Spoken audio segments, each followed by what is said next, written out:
Thailand is a beautiful country and a wonderful place for a vacation. But if you ever stay in a location near the woods, don't go out at night. Me and a couple of my buddies, Tom and Lucas, had just finished college and were looking for a nice, relaxing vacation. I convinced them to come with me to Thailand. I'd been there a couple of times before, and it was far too beautiful and relaxing. We decided to check out the Chiang Mai region in the north since I'd never been up there. We stayed at a small village that held a motel for tourists.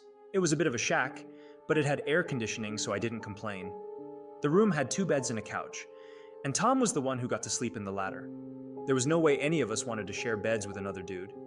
We wanted to explore the forest when we arrived, but it was already late in the day, and we were exhausted from the long trip. We decided to chill out for a while and explore the village. The woman who owned the motel was the only person there who spoke English, albeit poorly, and was nice enough to show us around and babysit us, ignorant Americans. She spoke to us before settling in for the night. The only thing you guys need to know is important rule we have. Never go out at night. Why not? Asked Lucas. Because forests have dangerous animal. You no one get snake bite or spider bite or nothing, she replied. We didn't think anything of it as we prepared for bed.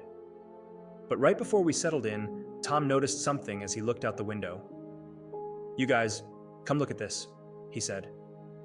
The village was seated on top of a hill which allowed us to get a spectacular view of miles of forest beneath an ocean of stars from our window. But there was one thing in particular that caught our eye. There appeared to be a strange light coming from several miles away in the moonlit forest. It was a white light, which appeared to be pulsating as it moved through trees and brush. What do you think it is? Asked Tom.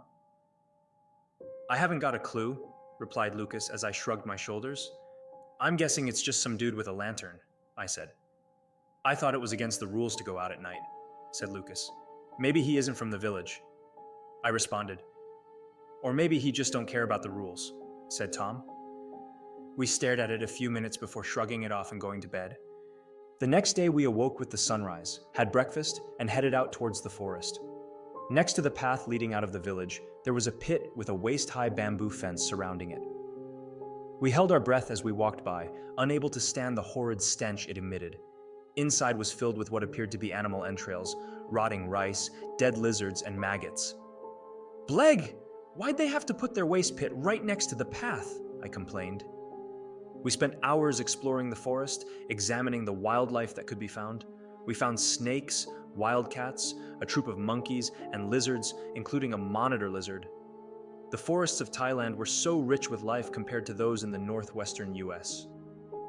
We would return to the motel each night, and each night we would see the light coming from the forest, always in a different spot, always pulsating, and always moving. Eventually, I asked the motel owner about the light. Oh, I don't know, she responded. People here see the light too. They think it's a ghost. A ghost? I asked. Oh, it's just superstition, she replied. Indeed, Thais were very superstitious people compared to Westerners, especially in the rural regions. I believe in the supernatural. But as a science major, I always raise an eyebrow of skepticism to claims like this. Nonetheless, it triggered my curiosity. One day, we stumbled upon a dead leopard. It looked like a fresh kill and appeared to have had its organs devoured from the gaping hole in its abdomen. What could have killed a leopard like this? I asked. The other two just continued to examine the creature with puzzled looks. What if that light in the forest was actually a poacher? Asked Tom. And why exactly would a poacher only take the entrails? I replied. It looks like an animal attack, but why would an animal only take the entrails? Said Lucas. We had no answers, nor did the motel owner. But my curiosity got the best of me. I wanted to know what was causing the light, and if it had anything to do with the leopard. I bugged my buddies to join me and sneak out during our last night at the village. They didn't want to at first, but after calling them chicken and pansies, I finally coerced their inner masculinity to join me. We armed ourselves with machetes sheathed on our belts, and we quietly snuck out a couple of hours after sunset. We brought flashlights with us, but only intended to use them when we absolutely needed to. The moonlight was sufficient for most areas, and we didn't want the entity to know we were approaching it. As we drew close, I noted two strange phenomena occurring around us. The first was that the nighttime forest, usually noisy with insects chirping and frogs croaking, has begun to dim down to near silence. The second was the sudden drop in temperature as we drew near. In Thailand, 75 Fahrenheit is considered cold weather, and anything below 70 was freezing. As we drew near, I could actually begin to see my breath. We were starting to shiver, having left the room with only t-shirts on. It was theoretically explainable by natural phenomena, but I began to suspect that something beyond science was at work here. I nonetheless continued on, expecting to find a natural cause for these observations. That expectation began to wither as we were now close enough to observe the light source more clearly. Not only was it pulsing, but it also appeared to have tendrils of light surrounding it. They moved like plasma through the air. The main source was obscured behind a bush, but it became quite clear that there was a figure standing within it.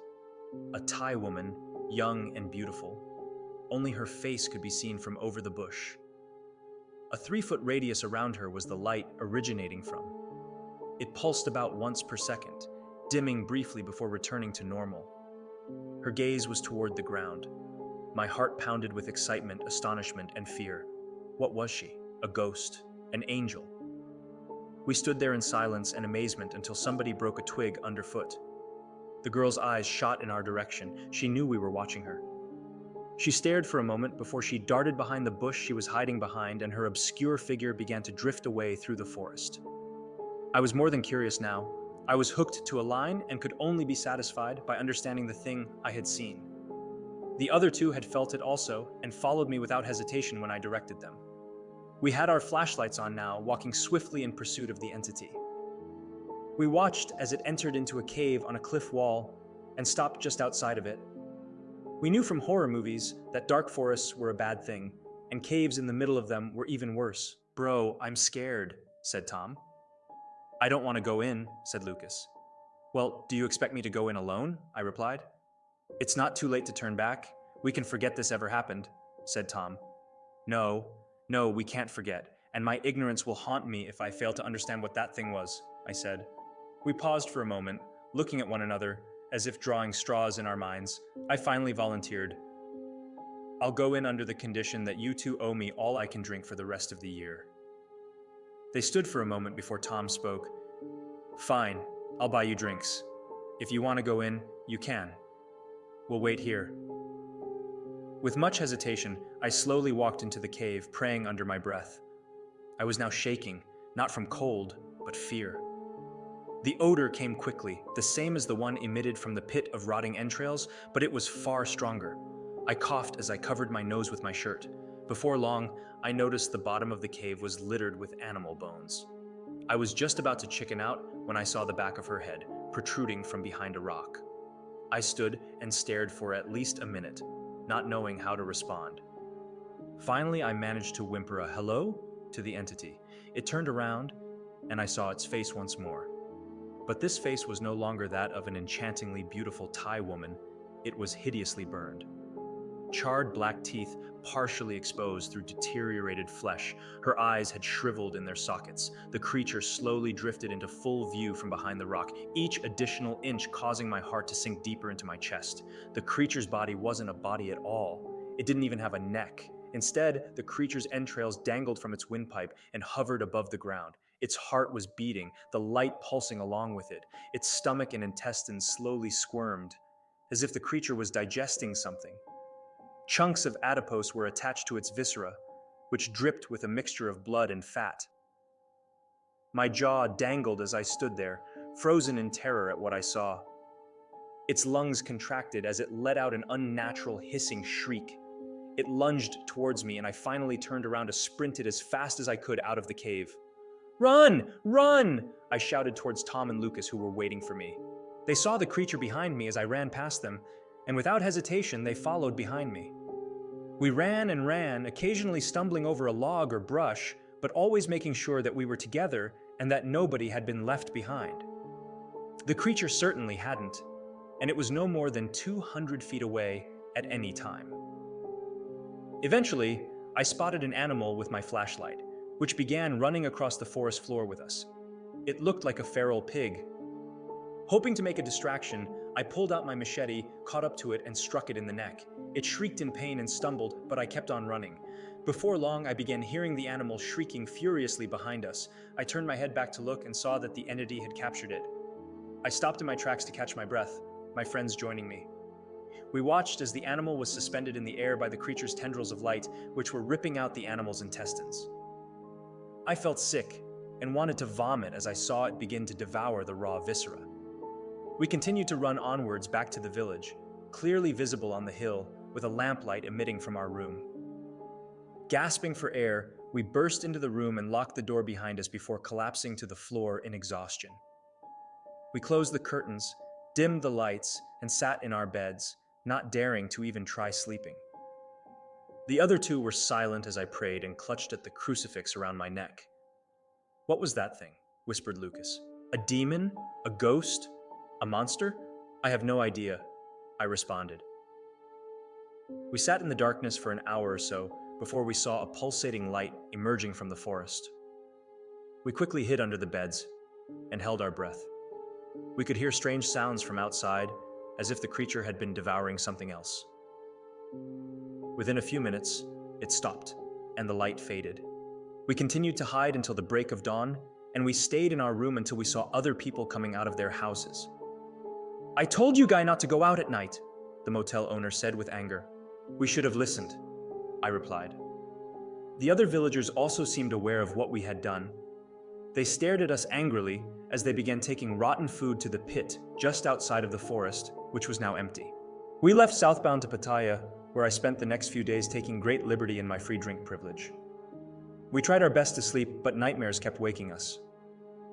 Any encounter with a rotten smell or a light in the darkness brought me dread.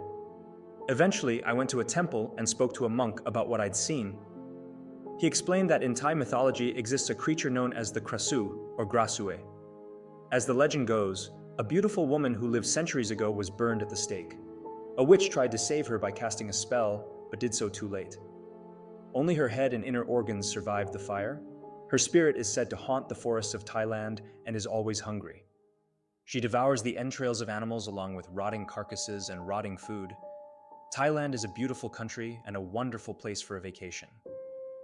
But if you ever stay in a location near the woods, don't go out at night.